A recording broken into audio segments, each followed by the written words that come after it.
পরীমণি, যার নামের সাথে জড়িয়ে আছে হাজারো বিতর্ক।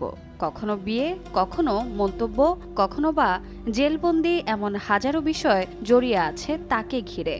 তবে পরীর কোলজুড়ে পুত্র সন্তান রাজ্য আসার পর জীবনে অনেকখানি পরিবর্তন এসেছে।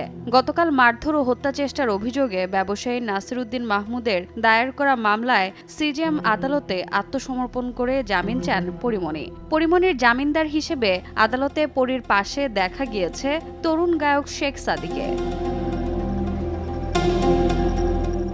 আদালতে শুরু থেকে পরীমণির সঙ্গে ছিলেন তরুণ প্রজন্মের জনপ্রিয় গায়ক শেখ সাদী। পরীমণির জামিনদার হওয়া প্রসঙ্গে জানতে চাইলে শেখ সাদী বলেন, পরীমণি তার সহকর্মী। পরীমণির গ্রেফতারি পরোয়ানা জারির পর পরীমণির সঙ্গে কথা হলে তিনি জানান আদালতে আত্মসমর্পণ করবেন পরী।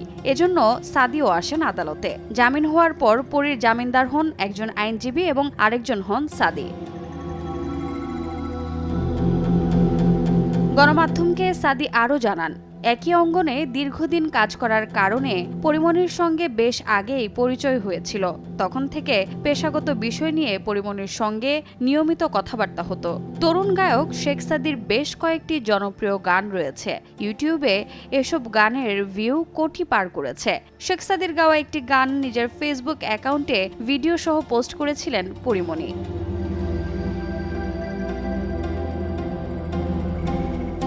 রোজা চৌধুরী, সময় সংবাদ, ঢাকা।